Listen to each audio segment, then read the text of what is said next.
It is Monday, January 4th, 2021. It is 8 p.m. Pacific Standard Time, and so you know what time it is. It's time for a little bit of coin metal. And it was yet another non-virtual get your ass kicked at Jiu-Jitsu Monday. Not a whole lot of ass kicking going on today, just mostly just drilling, really just drilling and trying to learn the moves. Ah, man, the 10th Planet System has a interesting series of workouts and warm-ups.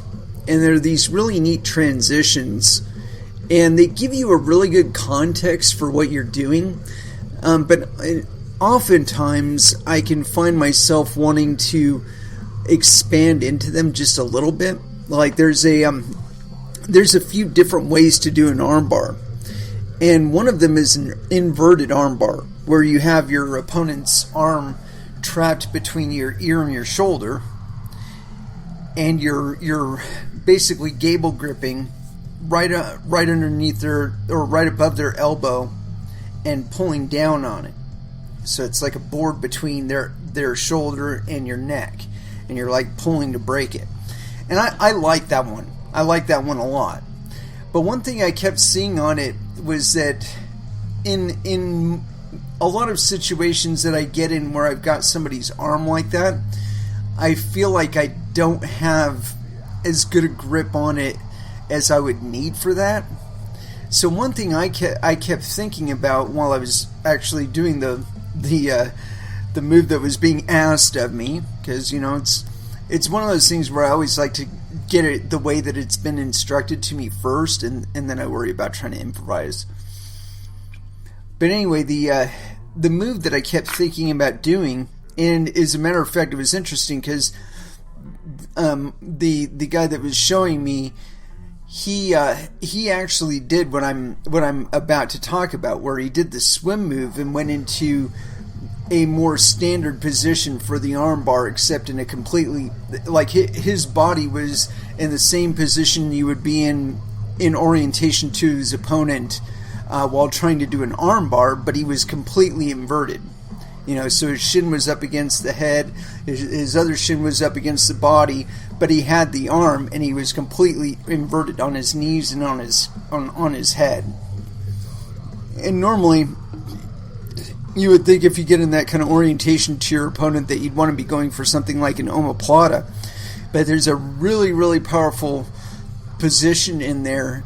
If you get that wrist, and you pull yourself in tight and get that leg right up against, that knee right up against the side of the head and just push, and just straighten that fucking arm out. Really, really powerful arm bar in there for you. And so, like, I kept thinking, because you bring the leg up onto their back in order to get in the correct orientation for you to be able to do that arm bar, the inverted grip arm bar on it.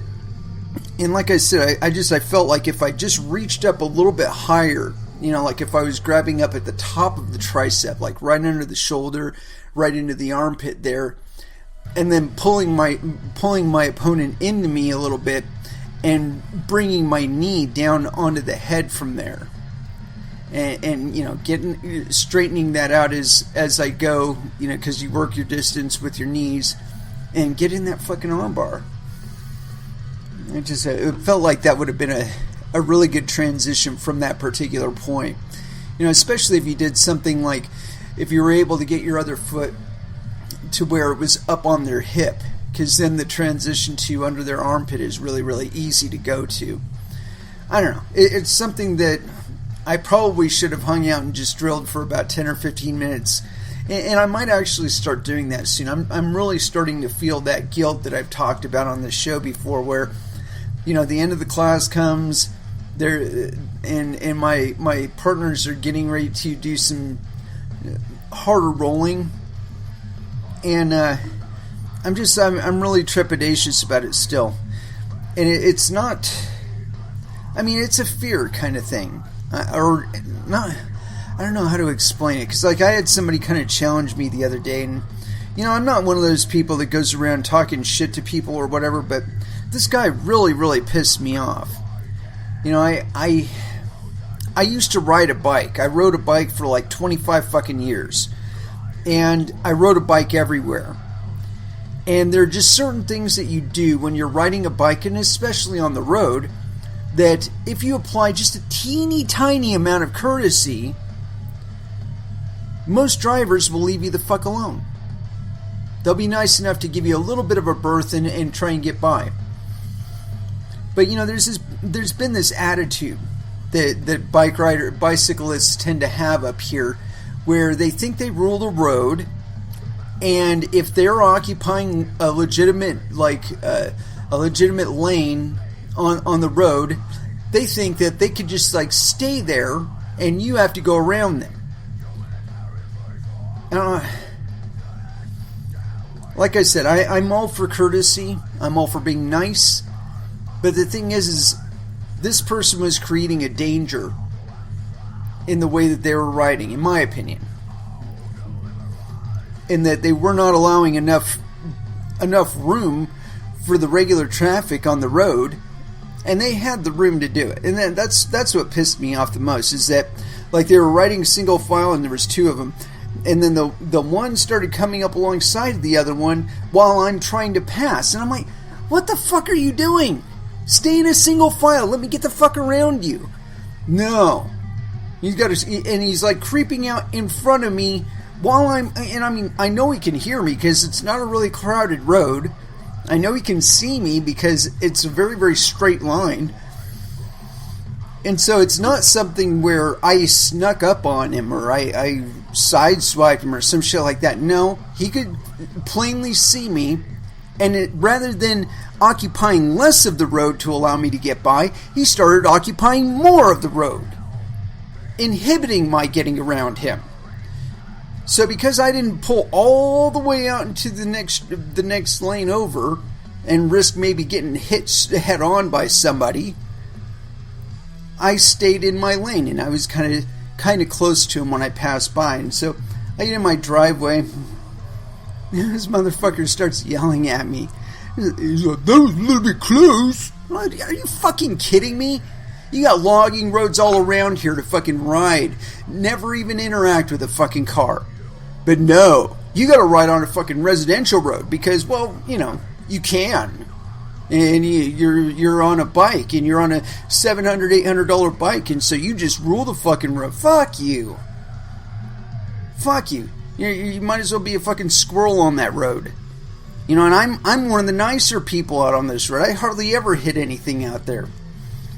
And when I say that, I mean, you gotta understand, there's all kinds of shit on that road. I mean, fucking deer hit me on that road.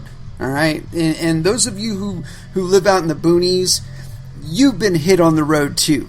You know what that's like. When a fucking deer jumps out on the side of the road and bangs into the side of your vehicle, that's happened on this road. That's me hitting something on this road. Or a branch falling across the road and me having to try and drive around it, and part of it whacking my vehicle or something like that and putting a dent in it. That's what I mean by hitting something. Or like a bird. It doesn't leave the road quick enough, or it flies out from the side of the road right as I'm passing. That's what I mean by hitting something.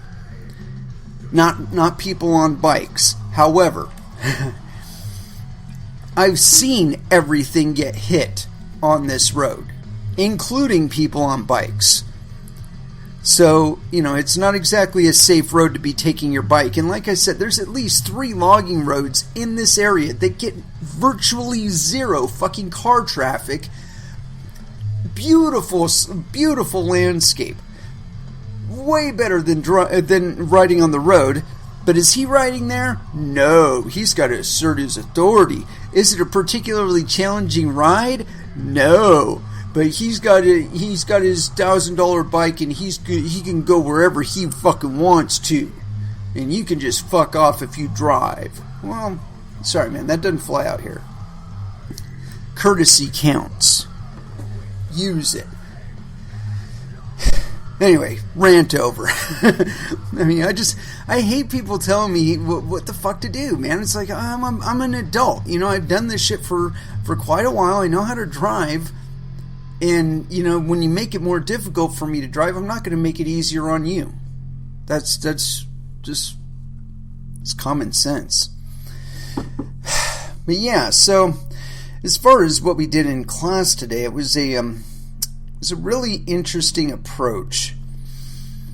And it started off from being on top position and having a lockdown to breaking that free and going into full mount. And there's some mechanics involved there. I'm not going to go through all of them because I know I was screwing some of those up at least. And then from there, what was the submission? There was no submission for the person that's initially on top, but the person that was initially on bottom worms it around and gets that inverted armbar that I was talking about. And so it's more a flow favoring the downward person today. But yeah, it was all told, it was pretty good. I felt like I had some of it down, but yeah, it's another one of those that I'm gonna have to hope for osmosis to kick in about a year or so, and for it to finally just fucking make sense to me. I mean, I hate sounding like that about it, but man, sometimes it feels like I'm walking in fucking quicksand with regard to getting my jiu-jitsu game back to where I really should be with it. And I don't know, I feel like the fates are kind of opening up the conditions to where that's more possible now. Where I'm starting to feel more secure in what I'm doing, but I don't have enough in my life that reminds me of my skill level in jiu-jitsu. It's like I get to be a jiu-jitsu player for about three hours a week, and while I feel really competent doing it, applying it in an actual a rolling situation seems, I don't know, it seems a little difficult still. Getting myself to that point where I feel like I'm confident moving it forward, and I think a lot of it has to do with my body weight.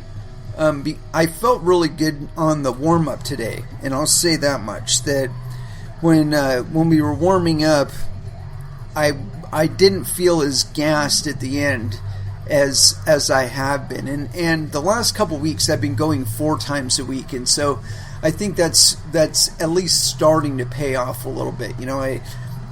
I didn't break into a full sweat when I was running on my treadmill today, and that's something I like to do before I go in and work out with my partners. Is that when you're rolling with somebody, the tendency to let your breath get away from you and really start breathing really, really hard and whatnot is there, and it catches me really, really quickly.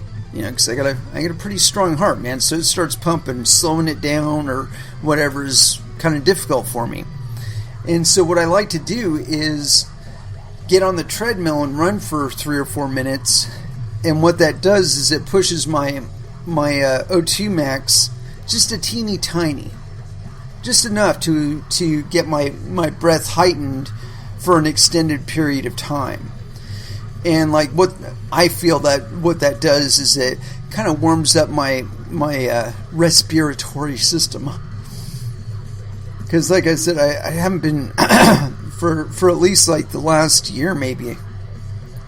I haven't been particularly active except for, of course, fishing and what rolling I can get in.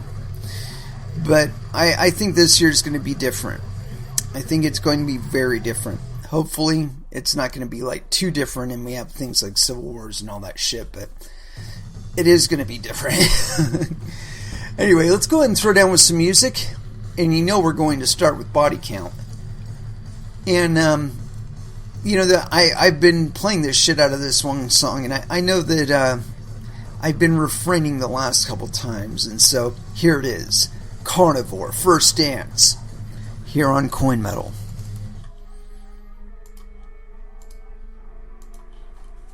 And that was Fear Factory with Back the Fuck Up.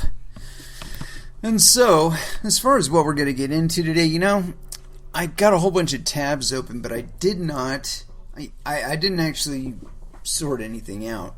I was too busy shit posting all over the fucking internet and having a good time at it. But I do have a couple things that I really wanted to get into today, and I do have them available. And so, we've been talking about this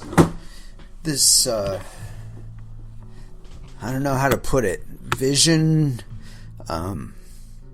speculation, thesis that I've had, that in the not so distant future there will be a financial event in crypto and in fiat that will impact both tragically. And I can see where it will express, in that the places that it will express, I feel, will be on the periphery. So things like the interfaces between fiat and crypto. So like exchanges, banks, any kind of legacy people that are involved in investing in Bitcoin, any money printers, so like the Federal Reserve, all of those guys. I think there's going to be a major eruption with regard to the confidence base in these articles as quote-unquote money. And that this event will be used to enhance, or justify rather, the enhancement of quote-unquote security protocols or provisions or articles. So things like, you'll have to have a RFID installed when you're born so that we can guarantee that you're you when you're spending your money. See, the problem with that is, we've already demonstrated on this show multiple times where nobody, not even the motherfucking CIA, the DEA, the IRS, the fucking OCC, anybody. There isn't anybody out there that can't be hacked.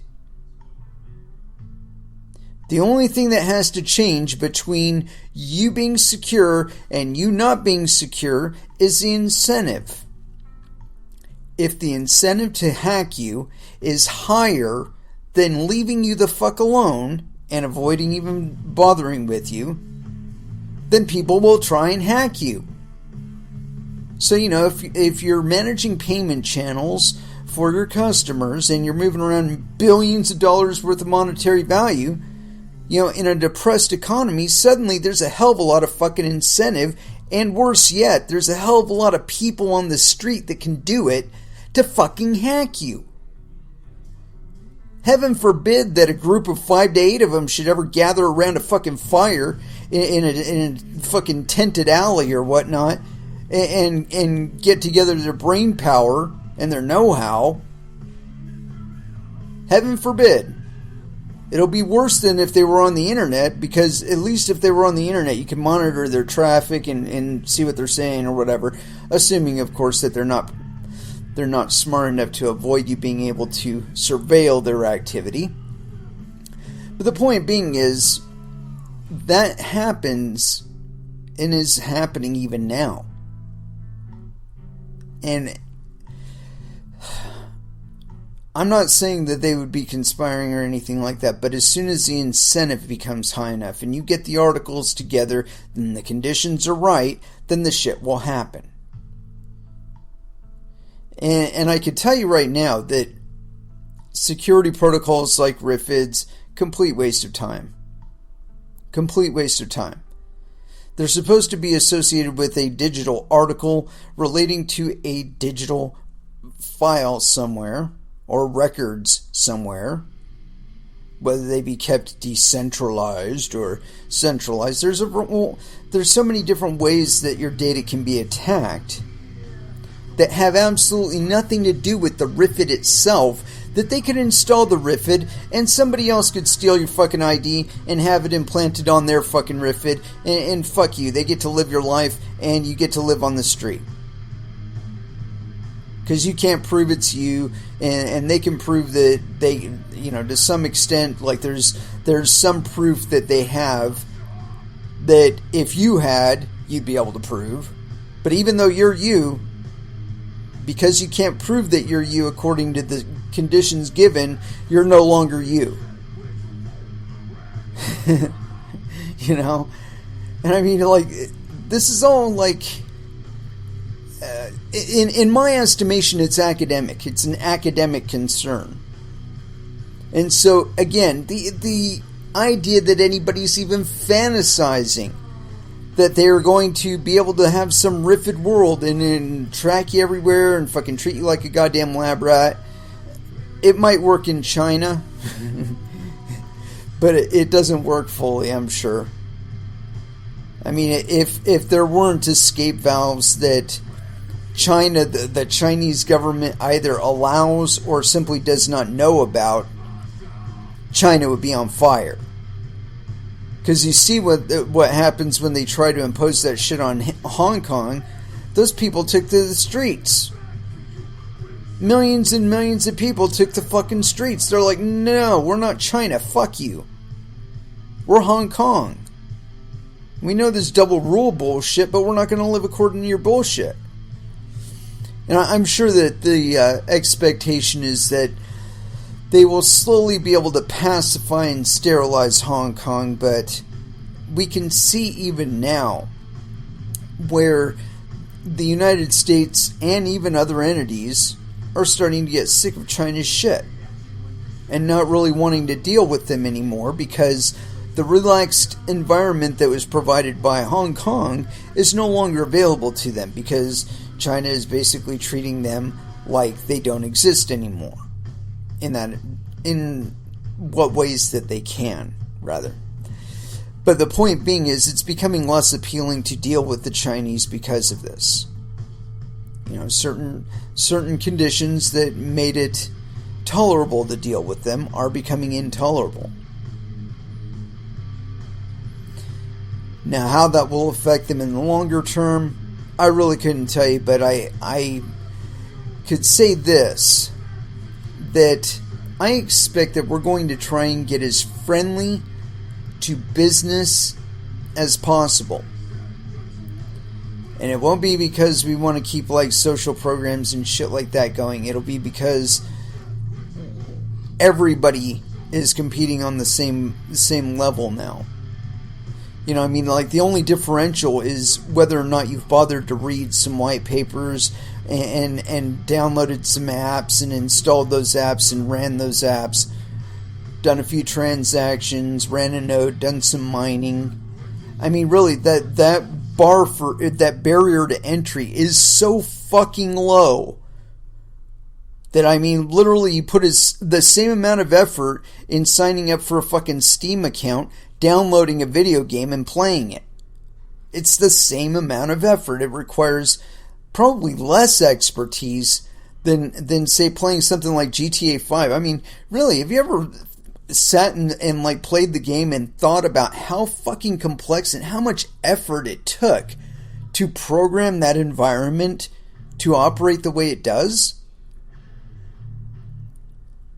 And yet there it is. And you learn how to operate within that world while you're playing the game. But it actually requires less effort for you to learn how to, say, download a miner, install that miner, associate it with a mining pool account, associate that with a wallet to receive your payouts. It doesn't take that much more effort. It actually doesn't. It takes less effort to do that than it does to sign up for Steam, download a video game, create an account for that video game where you can play it live with everybody, and play it. It requires more effort to do that than what I'm talking about. And so, like I said, with the barrier for entry being that low, I mean, I know, like, some of you are, like, probably blown away right now because everybody else you hear talk about cryptocurrency says, oh, you gotta be technically proficient, you gotta have a degree in economics and computer science. Bullshit. the vast majority of the people that are even involved in this space that I bother to listen to do not have fucking degrees in computer science. They probably know more computer fucking languages than any instructor that I've ever taken a class from, but they don't have the college degree behind their experience to demonstrate to the financial world that, yes, they can write shit better than anybody in your house and run circles around you and probably do it at a tenth, if not less, of a cost. Anyway, so this first thing, I've been talking about a similar scam that the architecture for the same type of financial failure that we experienced in 2000, it wasn't just one event, so I keep wanting to span it over a period of time, but it was 2008, I think it was, when we were doing TARP and all that business. That took people planning it. Nobody wants to admit that, because admitting it would mean that somebody was willing to design a plan that would run the economy into the wall just so that they could make more money while nobody else did. Nobody wants to admit that, but it's true. Anyway, it took a lot of planning to make that happen. They had to repeal Glass-Steagall. They had to make it easier for banks to loan money for people to buy houses and shit.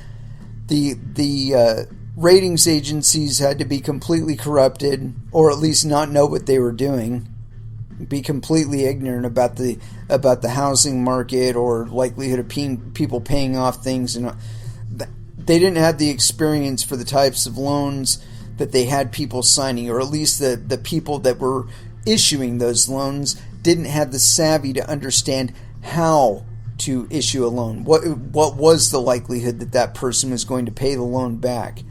And as a matter of fact, those people were kind of like instructed to disregard that shit.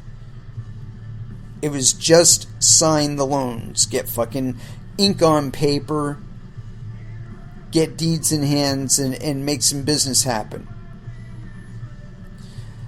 Well, see, I believe that a similar thing is happening here in crypto. That there are entities out there that are trying to erect a financial crisis specifically with the intended effect of having all of us be required to have an RFID wallet that we are doing all of our business with. You'll be able to pay for everything with your mark of the beast. And yes, that's exactly what I'm talking about. Mark of the motherfucking beast. If you're unfamiliar with it, look up Bible/Mark of the Beast or Bible / Mark of the Beast, and you'll figure it out. And it makes sense. I mean, really, that's what they need, is one big financial catastrophe where they can't tell who it was that was involved.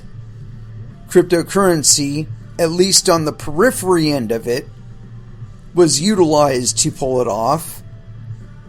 Not necessarily involving on-chain transactions, most likely not involving on-chain transactions beyond the initiating transaction for the opening of, say, a payment channel or the establishment of some sort of smart contract, so on and so forth.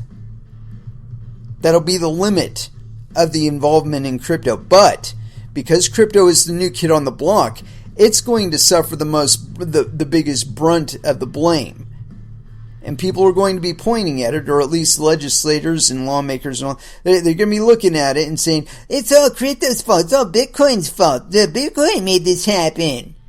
It wasn't US Bank, it wasn't Goldman Sachs, it wasn't JP Morgan.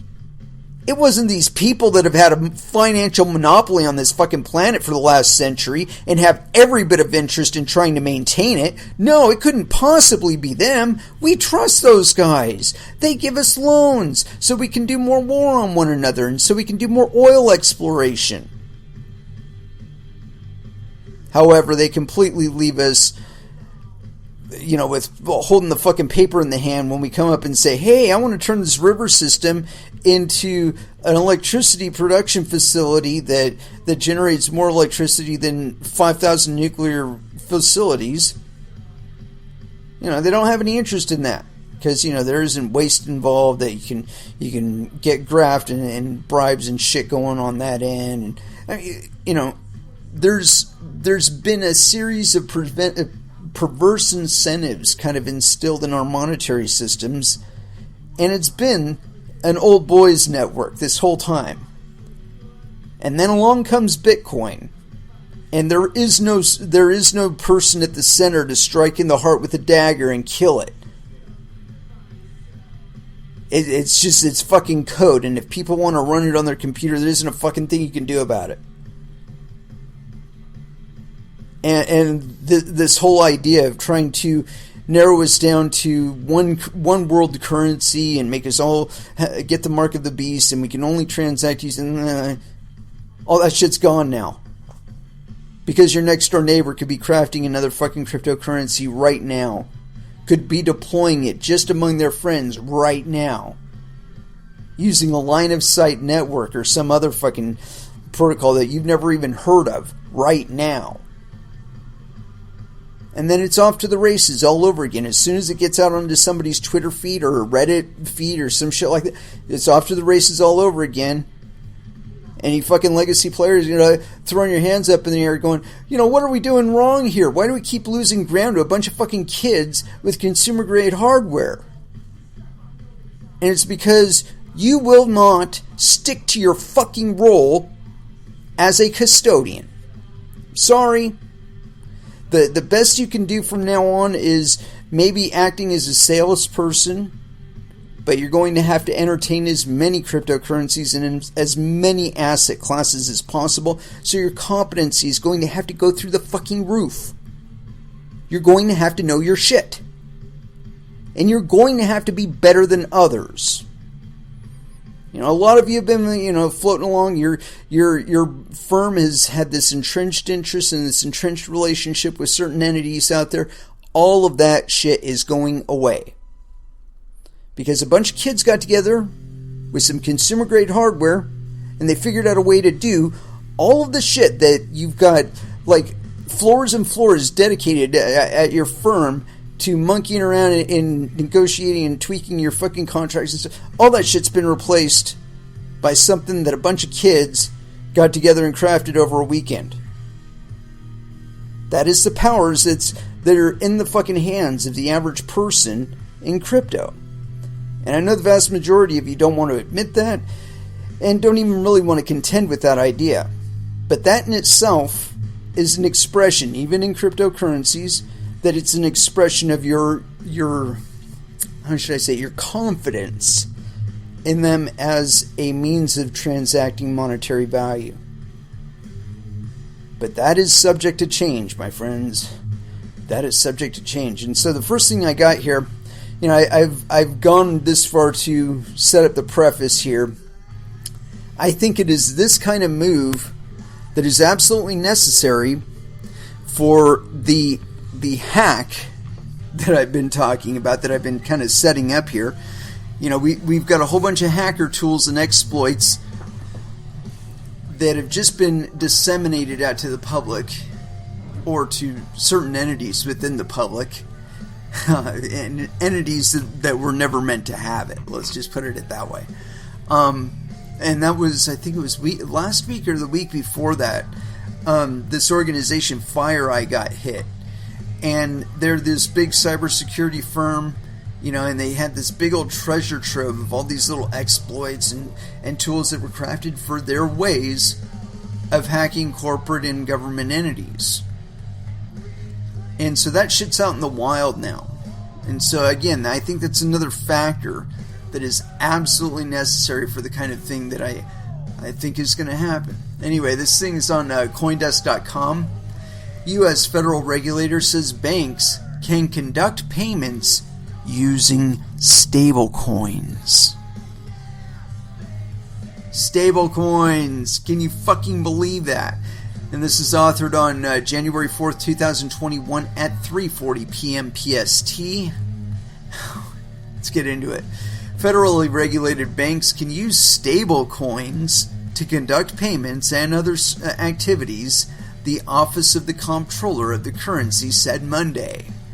The federal banking regulator published an interpretive letter addressing whether national banks and federal savings associations could participate in independent node verification networks, INVNs, otherwise known as blockchain networks, or use stablecoins.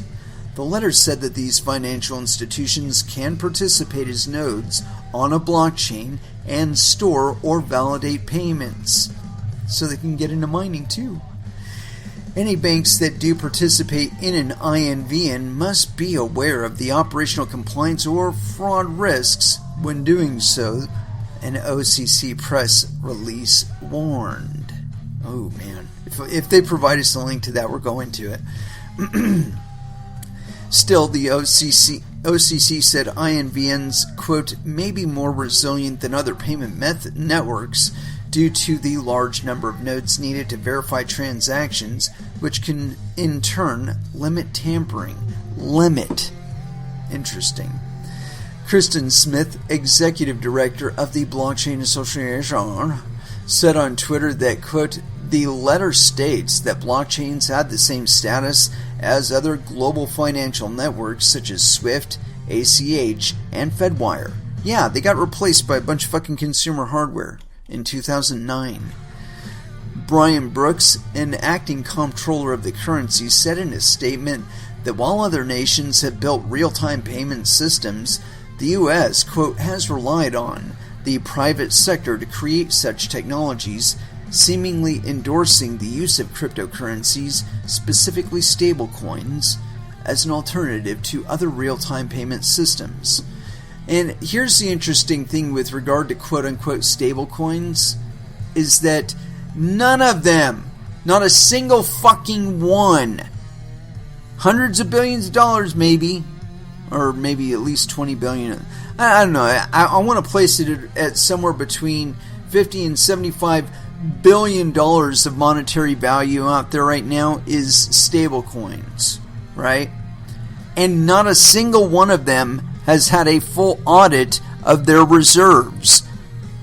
And while this might not be a concern for some of them that are quote-unquote algorithmic or whatever, none of them have had a third-party audit of their reserves. And like I've said before, if at any time the incentive to hack one of these entities is high enough, they will get hacked. Anyway, continuing on. Brooks has overseen the publication of 2 interpretive letters and a number of other crypto-friendly moves during his time overseeing the agency, including a letter telling federal banks they can provide services to stablecoin issuers and store reserves for stablecoins. Okay, that to me that's a positive movement. Okay, see right there, that is the extent that banks should play in any of this shit. Is that they should be able to fucking provide an attestation at any one time that this entity has X amount of US dollars or yen or whatever in their account number blah blah blah blah blah. It is solely theirs. To our understanding, it was deposited by them. It's not the money of somebody else. It's not assets from elsewhere in our own ledgers. It is a real person. You know, their responsibilities on that aspect would not change at all. I mean, essentially, they would be becoming like Ethereum, except exclusively for the fiat currency of their government. And so, like I said, that aspect alone really is where the banks fucking... you guys need to go like full stop right there. Because that is a deep key. That is a deep key to interacting with cryptocurrencies in a fully legitimate and fully transparent way. And now we're not asking for full audits of your books. We don't really give a fuck about that. What we want you to do is do your due diligence and make sure none of these butt fuckers are getting away with trying to issue stable coins on nothing but fucking credit or somebody else's assets. That's the kind of service that a bank could provide to cryptocurrencies and profitably, I believe. Anyway, continuing on. Let's see. As an alternative to real-time payments, Brooks has overseen the publication of 2 other interpretive letters and a number of other crypto-friendly moves during his time overseeing the agency, including a letter telling federal banks that they can provide services to stablecoin issuers and store reserves for stablecoins. Last month, Brooks announced his support of a letter by the President's Working Group on Financial Markets that outlined how stablecoins should be regulated within the U.S. Oh, we're definitely going to get into that. President Donald Trump has twice nominated Brooks to serve on a full 5-year term, heading up the agency, including earlier this week. However, it's unclear whether the U.S. Senate will schedule a confirmation vote. As of press time, it does not appear likely it will do so before the President-elect Joe Biden takes office on January 20th. Monday's interpretive letter also comes on the same day as a public comment period for a proposed financial crime enforcement network rule closes. The controversial rule only had a 15-day comment period and is reportedly been spearheaded by Treasury Secretary Steven Mnuchin, who appointed Brooks to the OCC in early 2020. Quote, Monday's OCC letter goes to show there's not an all-out assault on cryptocurrencies, that there are bright spots in the government that realize that crypto networks are going to be the foundation of future payment systems and other financial service applications, so we welcome this type of interpretive guidance, Smith told CoinDesk in a phone call. Alright, and so let's get into this letter. I think this is going to be interesting. Oh, it's 10 pages. Let's download it. Oh no. I don't want to sign up, damn it. Hate it when they do that. They're like, oh, you need to sign up for our shit. No, I don't want it. Okay, so I guess I'm not going to be able to do that. I guess I can read it from the page it's on, maybe? Yeah, I can do that. Well, tell you what, we'll hit this on the other side of the music break, but, because it is 10 pages and not going to take, well, I mean, it'll take a little bit to get to it all. So, let's go ahead and cut back into some music. And, where'd it go, though? Oh, we played some... You know what? I think it's time for a little Vola. The Same War. Here on Coin Metal.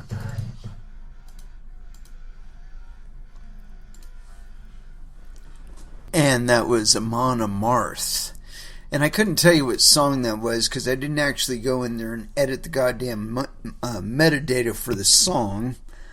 I gotta do that one of these times. Anyway, as far as what we're gonna get into for the rest of this episode, potentially, may get into something else yet, but I got this thing here and it's this paper, the OCC letter on banks using stablecoins acting as blockchain nodes. And I want to get into that. I want to digest that one for you guys here. And for my own edification, of course. And so, here it is.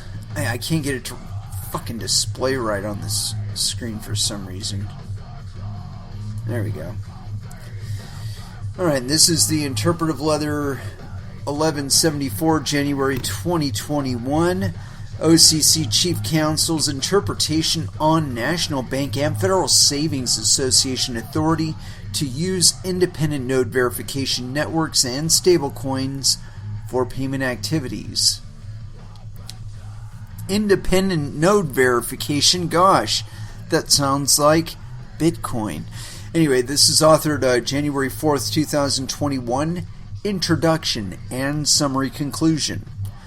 This letter addresses the legal permissibility of certain payment-related activities that involve the use of new technologies, including the use of independent node verification networks, INVNs or networks, and stablecoins to engage in and facilitate payment activities. National banks and federal savings associations, collectively referred to as quote-unquote banks, may use new technologies including INVNs, whatever the fuck that is, and related stablecoins to perform bank-permissible functions such as payments activities. An INVN consists of a shared electronic database where copies of the same information are stored on multiple computers. One common form of INVN is a distributed ledger. What the fuck is a distributed ledger? Cryptocurrency transactions are recorded on these ledgers.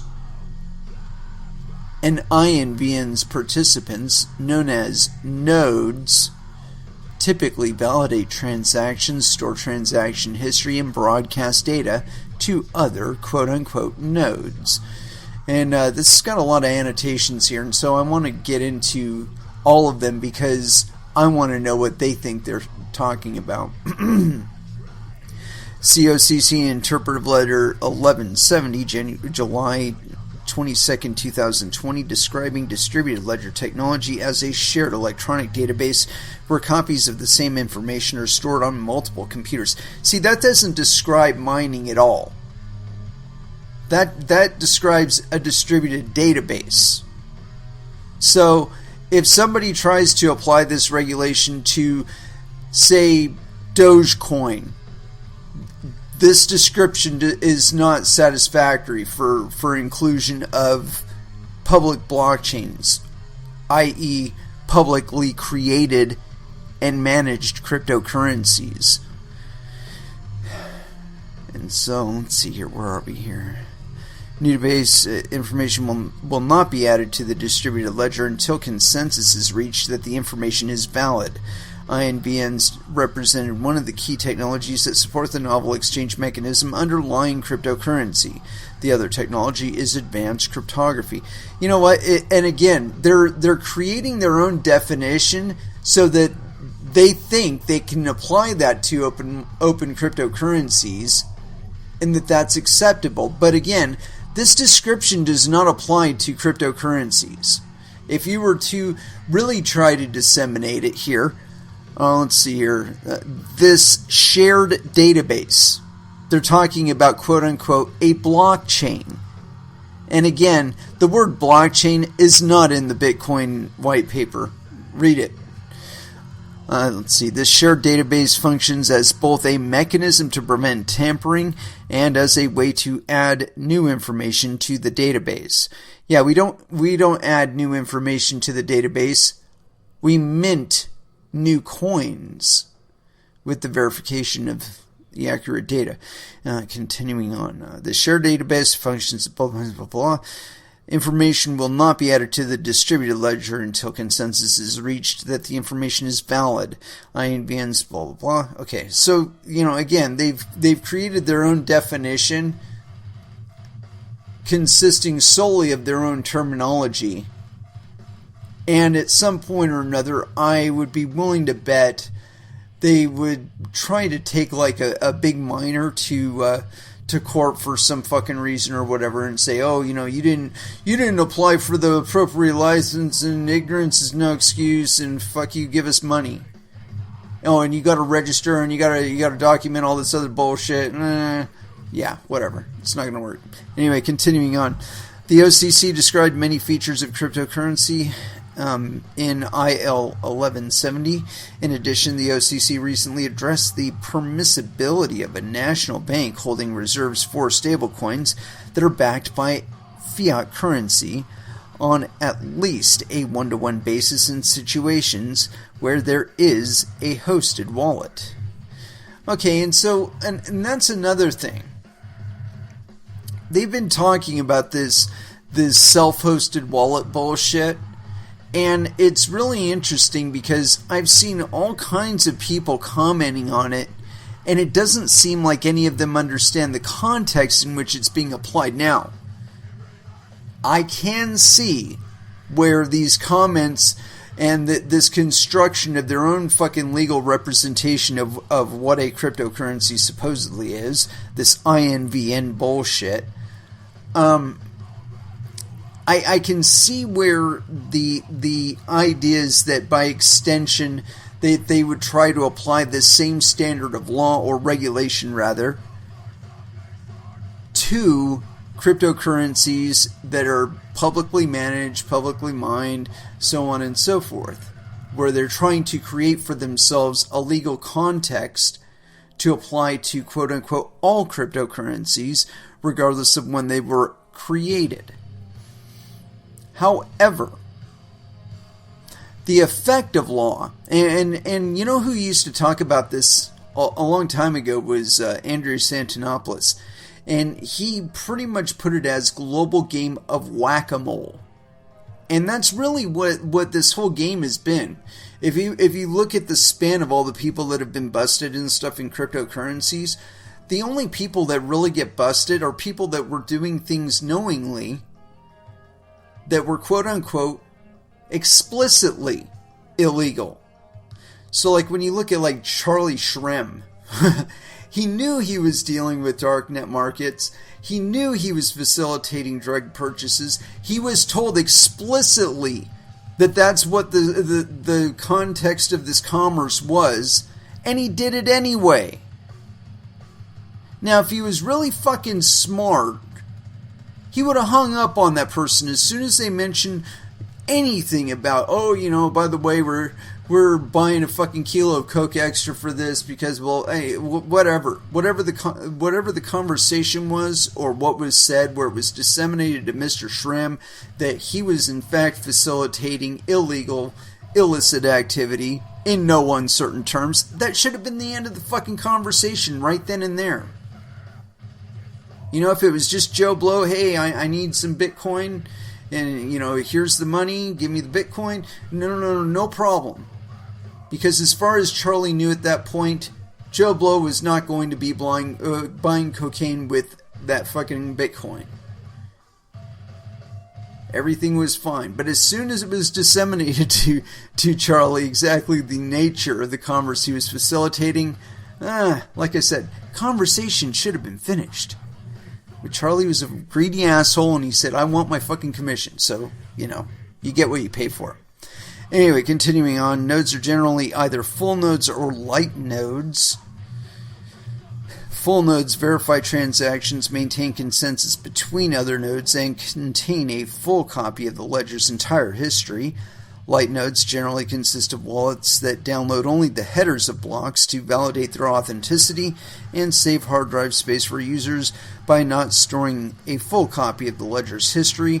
One example of a light node might be, or maybe, a customer's digital wallet on a customer's mobile phone.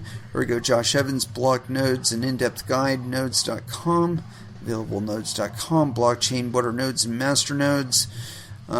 Again, they're providing additional context to things, to trying to give it some sort of legal gratitude. I don't know how to put it. I mean, like, there isn't an existing body of legislation out there that describes, you know, what you're able to do with your money, what you're able to do with your computer. And the fact of the matter is there should never be.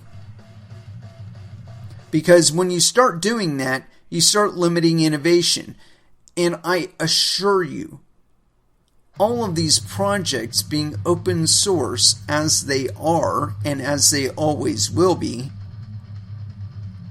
means that they are not limited to jurisdiction. They are not limited to country. They're not limited, period. Meaning that if you stop it in one place, there's no guarantee that you've managed to stop it anywhere else. And if it was profitable enough to do before, it's probably still profitable to do. And if it's still profitable to do, somebody's going to fucking do it. I mean, I don't know how else to put that. So, rather than fighting it, just fucking let it go. It's going to fucking happen anyway. If you got terrorists somewhere, then you obviously have some sort of policy somewhere that is noxious to somebody or somebody else, and noxious enough to them that they are willing to take up arms against you. So that means at this point it's probably a good idea to just not do that thing anymore.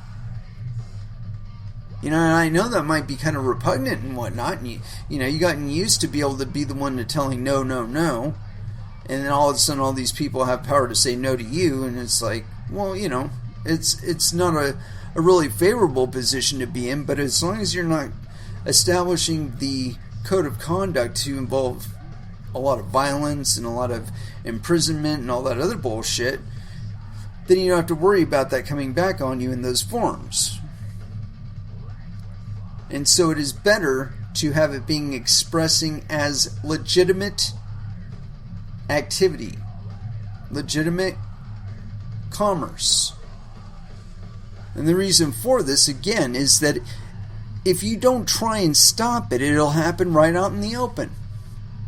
You'll see it happening. You'll be able to assess as it's happening because no one will bother to fucking hide it from you. I mean, really, privacy coins would not even exist if governments didn't start talking about examining the blockchain for criminal activity and start busting people who were using Bitcoin and other cryptocurrencies to pay for things like drugs. And so all of a sudden it's like, oh, well, fuck. Our pseudo-anonymity and whatnot, it's not enough to stop these assholes from trying to inhibit our commercial activity. So we're just going to make it to where they can't fucking monitor it at all. Now, that's not to suggest that that's the only purpose for it, because there are far more repressive regimes out there that these same technologies allow to facilitate normal activity, like, buying groceries and shit like that. Paying for rides to places. And so, again, when you're looking at the volume of actual quote-unquote threatening criminal activity that's being facilitated with cryptocurrencies versus fiat currencies, cryptocurrencies don't represent a fly speck on a fly speck of a fly speck. But when you start attaching them to banks, and you start involving things such as stable coins, fucking with fire, people. Fucking with fire. I mean, I can see that there's going to be some legitimate context for it, and where it will be helpful to a lot of people. But I can also see a lot of danger. Anyway, continuing on. A stablecoin is a type of cryptocurrency that is designed to have a stable value as compared with other types of cryptocurrency. Some stablecoins are backed by a fiat currency such as the US dollar. Fiat-backed stablecoins can typically be exchanged for the underlying fiat currency, where 1 unit of the stablecoin can be exchanged for 1 unit of the underlying fiat currency. In this regard, the stablecoin represents a mechanism for storing, transferring, transmitting, and exchanging the underlying fiat currency value, all of which are key to facilitate payment activities. One example of stablecoin as a mechanism to facilitate payment activities is the payment of remittances, which often involve cross-border transfers of money. Courts and the OCC have long recognized that the primary role of banks is to act as financial intermediaries, facilitating the flow of money and credit among different parts of the economy. The very object of banking is to aid the operation of the laws of commerce by serving as a channel for carrying money from one place to place as the rise and fall of supply and demand require, and it may be done by rediscounting the bank's paper or by some other form of borrowing. The precedents and history reflect that a bank's role as financial intermediary can take many forms, providing payments transmission services, borrowing from savers and lending to users, and participating in the capital markets. As the recognized intermediaries between other non-bank participants in the financial markets and the payment systems, banks possess the expertise to facilitate the exchange of payments and securities between and settle transactions for parties and to manage their own intermediation position. Over time, banks' financial intermediation activities have evolved and adapted in response to changing economic conditions and customer needs. Banks have adopted new technologies to carry out bank-permissible activities, including payment activities. The emergence of new technologies to facilitate payments, support financial transactions, and meet the evolving financial needs of the economy has led to a demand for banks to use INVNs to carry out their traditional functions. The changing financial needs of the economy are well illustrated by the increasing demand in the market for faster and more efficient payments through the use of decentralized technologies such as INVNs. You notice they haven't mentioned Bitcoin once in this entire fucking thing? Continuing on, which validate and record financial transactions, including stablecoin transactions. Industry participants recognize that using stablecoins to facilitate payments may combine the efficiency and speed of digital currencies with the stability of existing currencies. As discussed below, stablecoins can provide a means of transmitting value denominated in an existing currency using INVN technology. And no, they can't. To some extent they can, but that in itself is going to get more expensive to do. And that's it's an issue that's being experienced very, very bigly right now on the Ethereum network. I'm seeing people tweet about $100 transaction fees, and that's not good. Anyway, continuing on. Existing currency using INVN technology. Stablecoins thus provide a means by which participants in the payment system may avail themselves of the potential advantages associated with INVNs. Billions of dollars worth of stablecoin trade globally, and demand for stablecoin continues to grow. As discussed below, INVNs and related stablecoins represent new technological means of carrying out bank-permissible payment activities. We therefore conclude that a bank may validate, store, and record payments transactions by serving as a node on an INVN. In other words, they could either be talking about them being miners, okay, because, whatever I don't give a shit about their bullshit fucking vocabulary here. Basically, they're trying to disguise what they're talking about by inventing these new terminologies. They started with that fucking word blockchain. Oh, blockchain, not Bitcoin. Let me tell you something. If a blockchain is what you're describing here, there is no fucking blockchain without Bitcoin. Because the miners are incentivized to maintain that blockchain by creating what? Oh yeah, Bitcoin that's worth what? Oh yeah, money. See, the thing is that there are explanations of what Bitcoin is, how it works, why people bother to do it in general, do not fit within the description here. And it's this balance of incentives that these people are continuing to try and obfuscate. And it's obvious that they're trying to obfuscate it. And the reason they are trying to obfuscate it is because they want to give you the impression they're not talking about what you think they're talking about until they want to apply the law. Okay, so when they're doing some legislation out there, they're going to be talking about quote unquote stablecoins, quote unquote blockchain, quote unquote INVNs.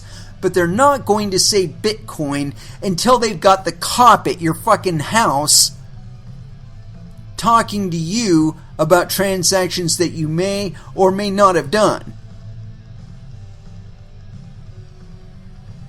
And that's the thing that I don't like about this, is that they're attempting to obfuscate it by creating their own vocabulary and then applying the law to that vocabulary, and then by extension applying it to things like Ethereum and Bitcoin and XRP and Monero and Stellar and fucking million other cryptocurrencies out there. Well, that may be effective, but I've said this a multitude of times, and I'll continue to say it, that as soon as it is clear to the market that they can no longer operate freely on a cryptocurrency, they will use another. When it is clear that they cannot use a payment service without their transactions being censored, they will use another. People put their money where they put their money now because it is the best way for them according to their understanding right now. But cryptocurrencies such as Bitcoin and others allow for us to choose these on an individual basis. And not only that, they're all open source, so we can make our own if it doesn't do it anymore. Continuing on.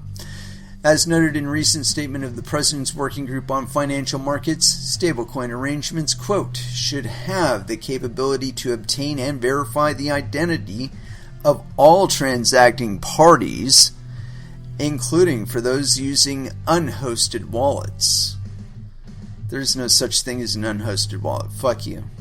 The stablecoin arrangement should have appropriate systems, controls, and practices in place to manage these risks, including to safeguard reserve assets. Strong reserve management practices, including ensuring a 1-to-1 reserve ratio and adequate financial resources to absorb losses and meet liquidity needs. And the place where they're all going to fall short? The amount of actual Bitcoin and Ethereum they have. Continuing on. Number 2, discussion. The OCC has recognized that bank permissible activities may be conducted with new and evolving technologies. Banks may use electronic means or facilities to perform any function or provide any product or service as part of an authorized activity. Consistent with this precedent, banks may serve as a node on an INVN and use INVNs and related stablecoins to conduct permissible banking activities, including authorized payment activities. National banks may engage in payment-related activities as activities within the business of banking. The OCC has found that payment systems activities, ergo electronic payments, message transmission, electronic payment processing, and payment settlement among members are clearly within the business of banking and are functionally consistent with the primary role of banks as financial intermediaries. Similarly, FSAs may engage in payment processing or payment-related activities and may transfer customer funds, quote, by any mechanism or device, including through electronic means. The OCC has repeatedly recognized that banks may conduct permissible payment activities using new and evolving technologies. As discussed above, banks may use electronic means or facilities to perform any function or provide any product or service as part of an authorized activity. Moreover, the OCC has explicitly permitted national banks to adopt new technologies as a means of executing payment services consistent with safe and sound banking practices and applicable law. For example, the OCC has concluded that national banks may engage in activities related to electronic funds transfer systems, real-time settlement systems, and stored value systems as part of their permissible payments-related activities.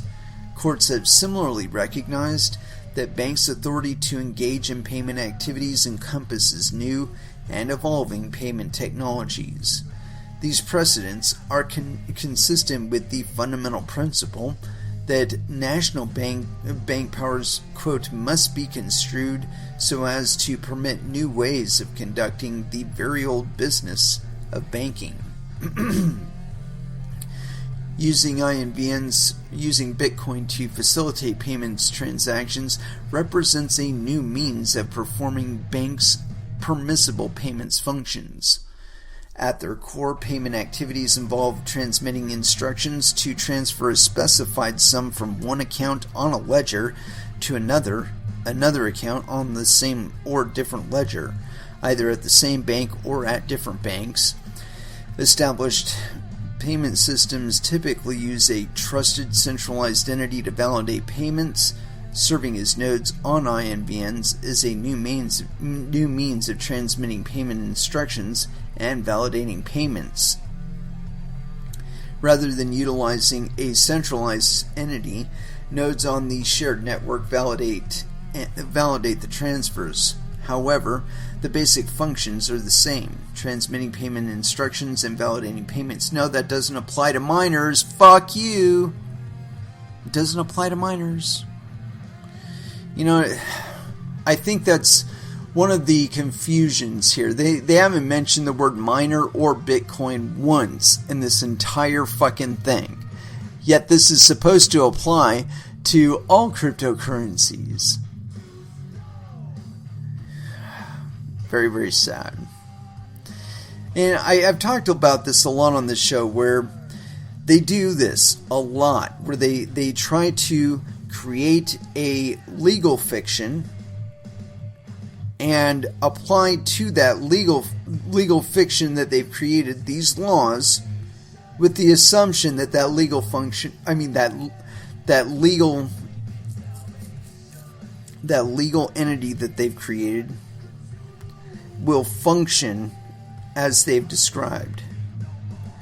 And it only has to match it by like 30 or 40% according to this, because again, there's no mention of incentives here. There's no mention of miners. They're the fact that they're privately owned and operated and managed. None of that is mentioned in any of that.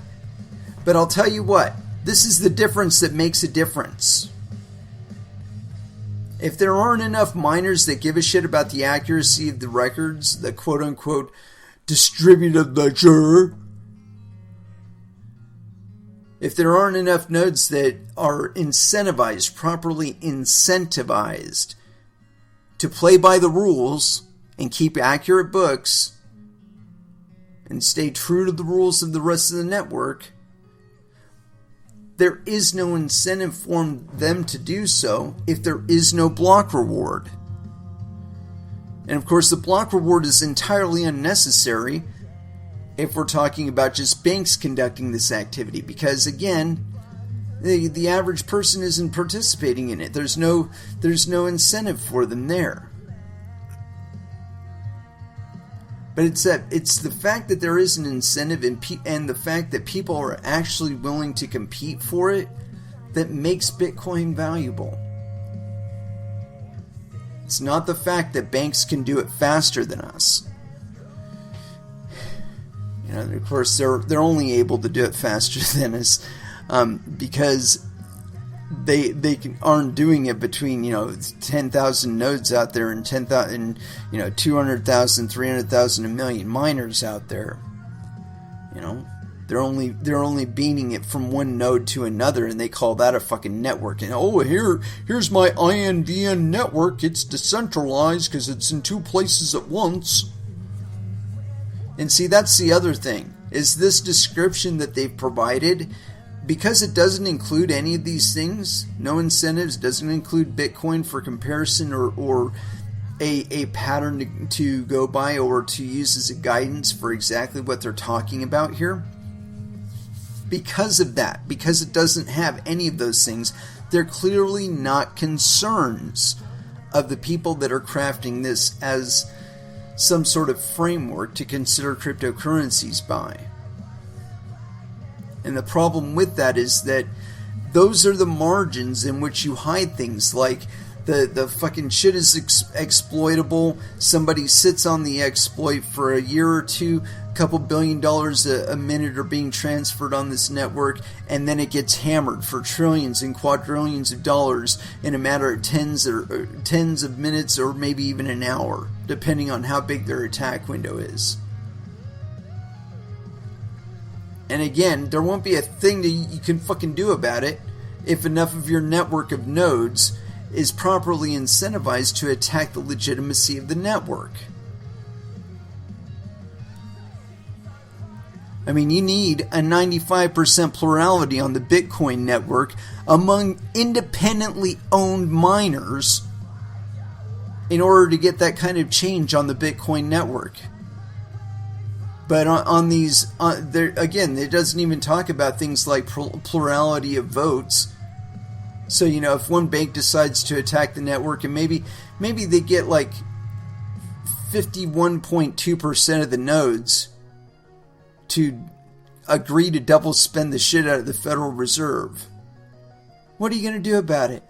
You don't have any established, framework for what you expect of these people. I mean, and by the time you're talking about taking them to court or putting them in jail, it's too fucking late. By then they've collapsed your fucking currency on the open market, and your economy's entirely wrecked. It's fucking sad. And that's something to consider as a possibility when you start hearing people like, what's that guy? He ran for president a couple of times. John Kerry. When you start hearing them talk about a quote-unquote great reset, this is entirely possible to be one of the candidates for one of the things they're talking about. Anyway, continuing on. Let's see. Are we in the references? Likewise, any bank may use a stablecoin to facilitate payment transactions for customer on an INVN, including by issuing a stablecoin. And let's see, what's that annotation? Certain stablecoins may be securities,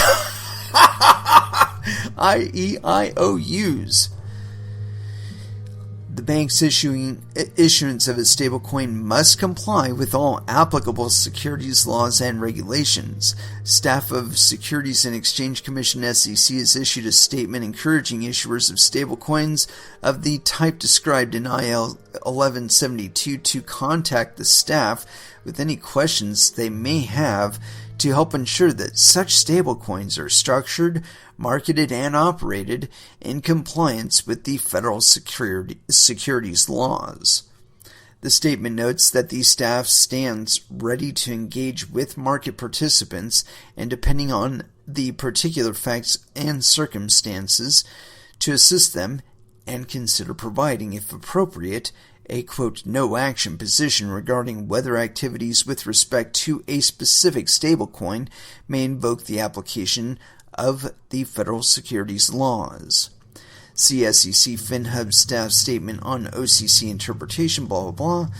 Okay, the OCC previously addressed the permissibility of a national bank holding reserves for stablecoins that are backed by a fiat currency on at least a one-to-one basis.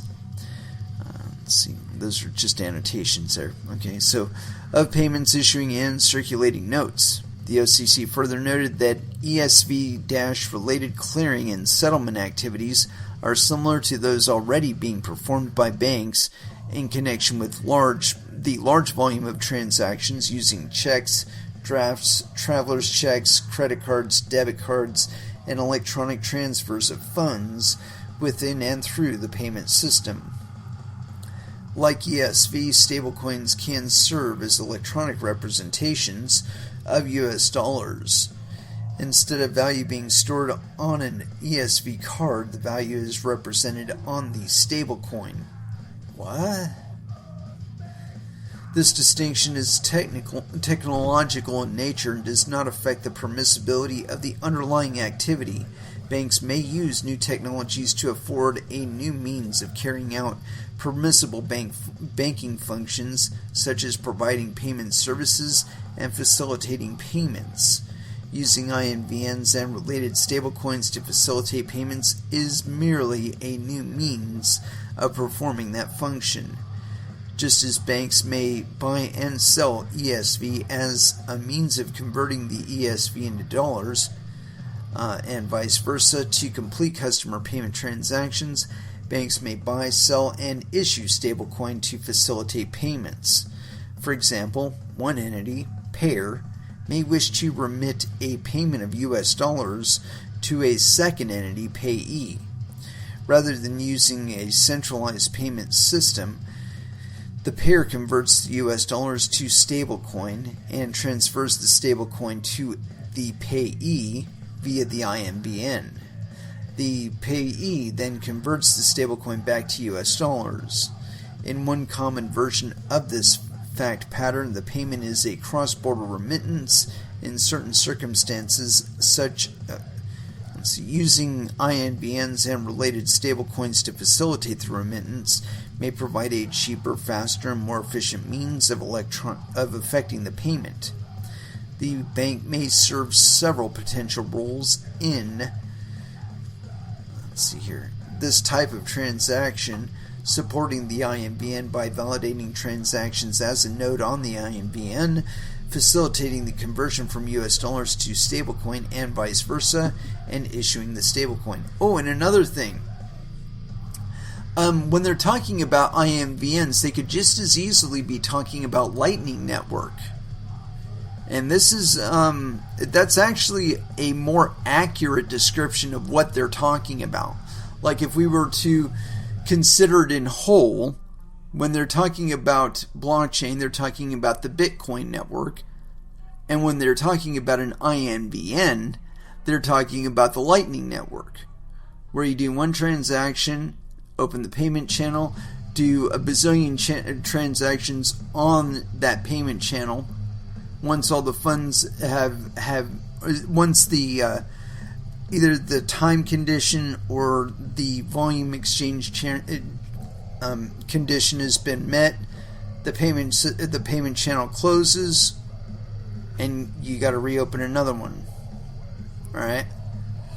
Well, the nodes that there are nodes that keep track of all the transactions happening on the Lightning Network in the payment channel that they're involved in, or channels that they're involved in, that they're moving monetary value to and from. So, like, when they're talking about INVNs here, like I said, they could just as easily be talking about Lightning Network. And that kind of makes things a little bit more dangerous. Because the thing is one of the things that makes Bitcoin transactions so secure is the fact that the block time is 10 minutes. That means that the transaction, in an optimal situation, where you don't have a block size limit and you don't have a replaced by fee. When you're processing your transactions in an as received manner, you don't have to worry about this. But in the Lightning Network, the transactions are kept in a quote unquote indefinite state for an extended period of time. And that extends the attack window on that individual transaction from 10 minutes to whenever the transaction finally settles out, or when it's forced to settle out. And such attacks have been performed before.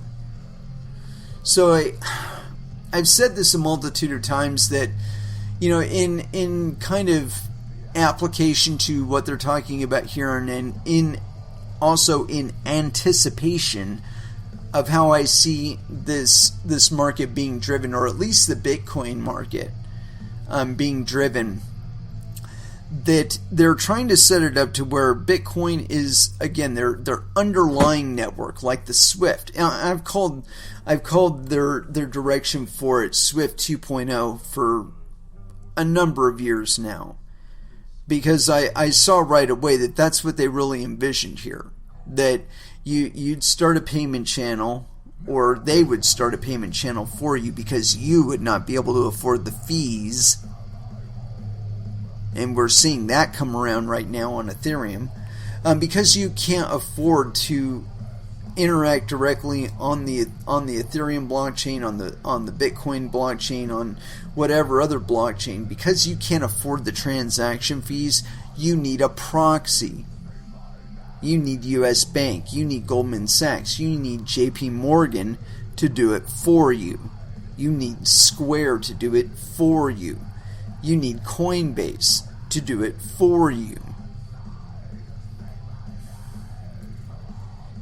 But the thing is if you're never taking possession of those funds, meaning you're never settling out with them and taking those funds to an independently owned wallet that only you own and have any kind of access to,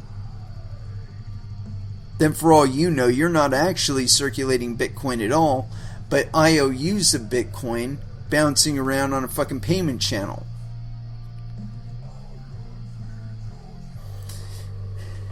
But this in itself creates different kind of attack vectors for Bitcoin, and we're not going to get into all of them tonight. As a matter of fact, we're going to go ahead and cut this one off at page 8 of this thing, and it's on this same article on CoinDesk. U.S. federal regulator says banks can conduct payments using stablecoins. And so, yeah, if you want to check that out, you can find that on CoinDesk. As for me, I'm going to go ahead and close out this episode. Thank you very much for listening. I certainly do appreciate the support. We will be back again on Wednesday at 8 p.m. Pacific Standard Time. And so until then, I want y'all to trade safe. Do your homework. And watch out for your own bunghole, because nobody else is going to do it for you. And as far as our last dance is concerned, I think we got just enough time for it. Let's see, where is it? Where is it? No, wrong album. Right album, right song. Here it is. Spacegrass, Last Dance, here on Coin Metal. Thank you again for listening, and y'all have an excellent evening. Good night.